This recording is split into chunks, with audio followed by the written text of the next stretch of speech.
Yes, Sheldon?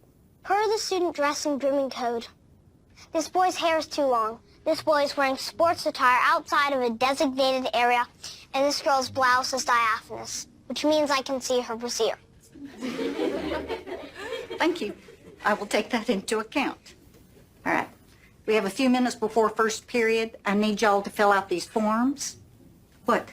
Also, in violation of the grooming code, on page 48, Article 5, subsection B, you have a bit of a mustache.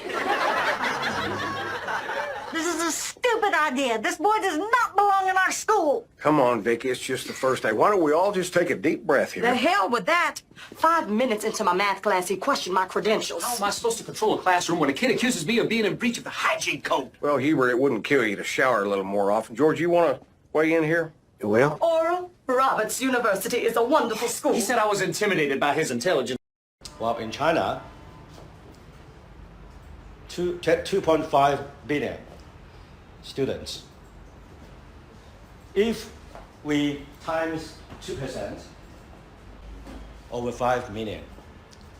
And in Shenzhen, we have 2.47 children.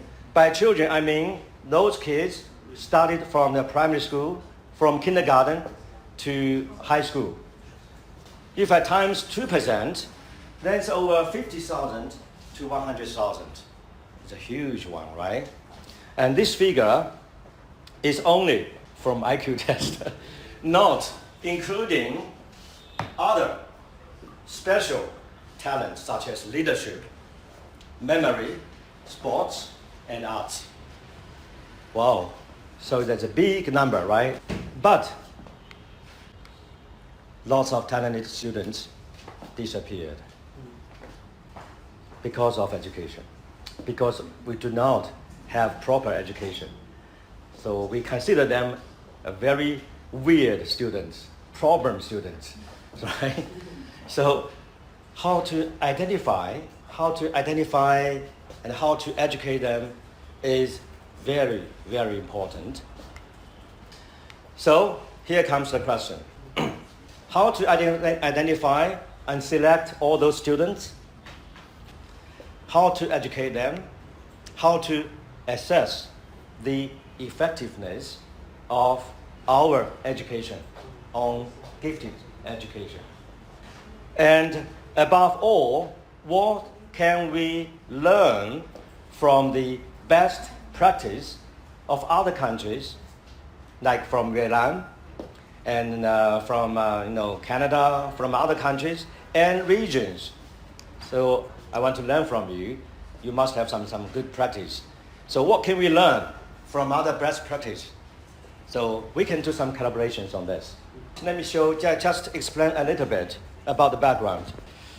You know, in the old days, in 1960s, when I was born, in 1960s and 70s and 80s, sometimes we classify students by the test scores, in 1970s till 1990s. Then people start to complain about what? About the educational fairness. So then we start to question we start to question about educational fairness on classified students. They say, no, this is not good. We cannot classify students.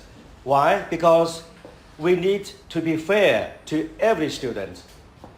Because at that time, the money is a big problem, right? We need to make sure everybody, every child, get the appropriate education. So the parents complain about that, and the society is complaining about classified students.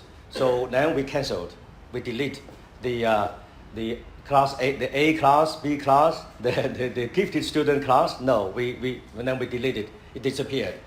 But now China starts to consider this again, because China has reached to this kind of stage, because almost 100% of the children can get the free education, the 9-year free education. And for universities, it's about 60% of the students are able to enroll in the universities now. Now it is the right time to do this again, to consider the education, the special education. So another trend, this is my guess, my prediction. Education, when it moves forward, I think in the soon future, it will go to cater for varied learning experiences and individual differences. Right? Yeah? I think this is a trend. This is a tendency. Because with the high technology, educational technology, disruptive technology, and with the economic development, now we are able to provide the different educational necessities to different students. Let me give you an example. Give you an example about the architecture. In the old days, you will never see this. You will never see the iron rod. For the senior people, and then you have to carry this, right? But in the old days, we say, no, we don't have money to do that. we need to this is okay. This is okay, right? And this as well. In the old days, we never see this. But in Canada, when I was there in 1990s, then I feel very, very, surprised. Well, these are the special kind of devices catering for individual needs, right, of the civilians. In education as well, there are so many students in one classroom, like 60 students, 40 students. Every student is different. Every student is unique, has a unique name. Every student needs to be recognized, needs to be seen. How can you do that? In the old days, we won't be able to do that because it's almost impossible for a teacher to have a class of 60 students. You want me to cater for everybody's needs? Very hard. But now we start to small class size, and then we have some money to allocate it to these type of special kids. Then that's the right time.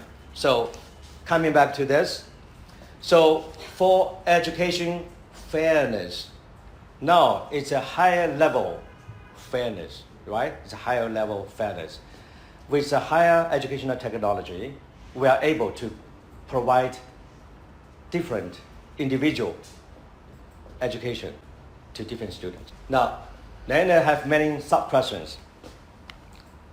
First, we have to understand what is gifted education, right?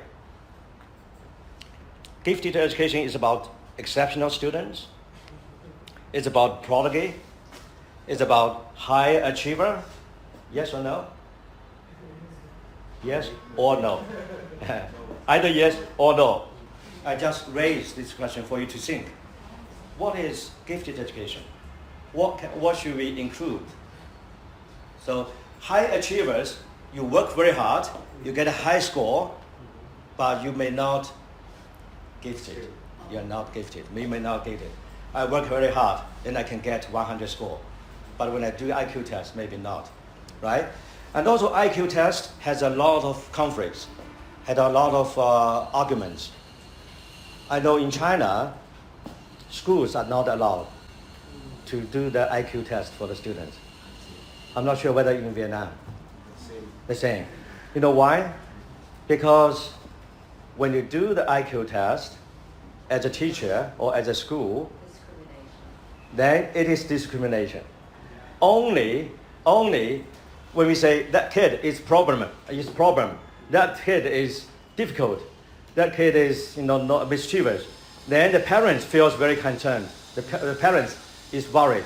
Then the parents took the child to the hospital to do the IQ test. Then say, look, my child has a high IQ. How can you call my students a problem students? So think about this. I'm thinking about this. I'm trying to clarify this in my research project.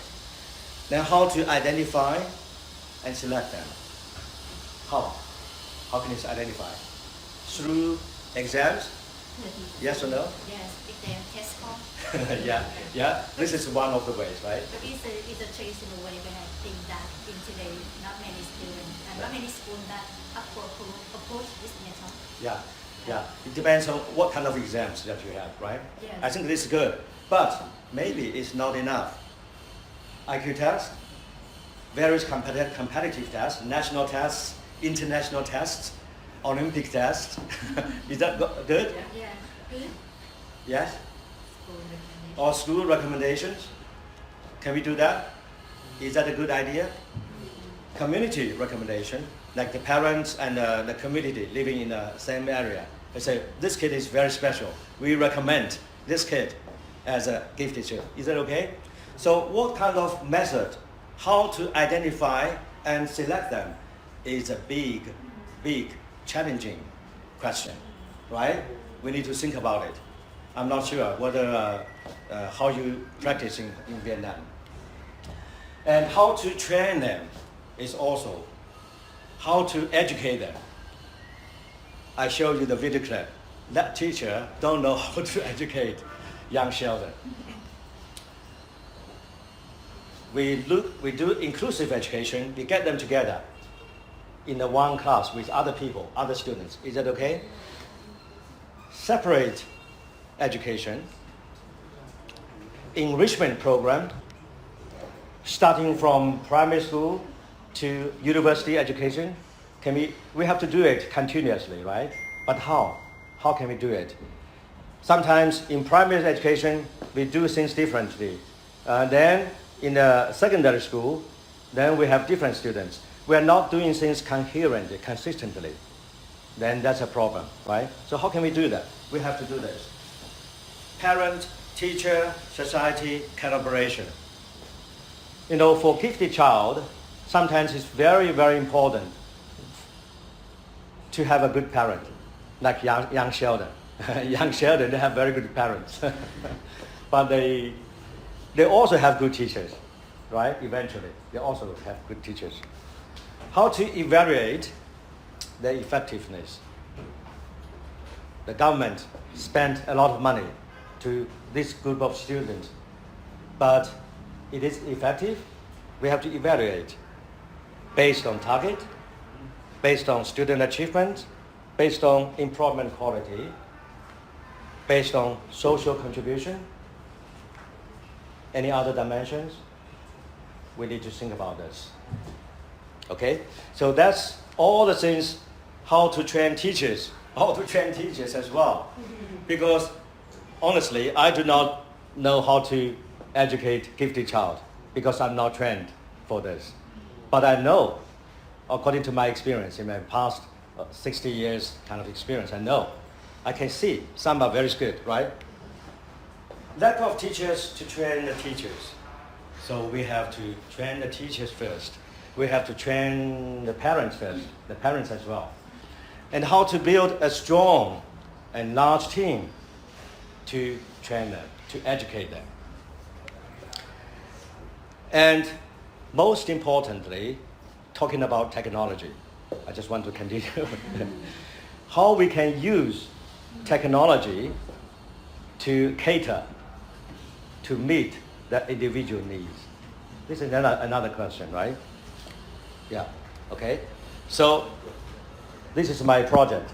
I'm just here with my team. Actually, there are some others, they haven't come, to seeking for collaborations with our psychological experts, education technology experts, and also we can all contribute together to find out the questions we have in mind. Okay, that's my presentation. Thank you.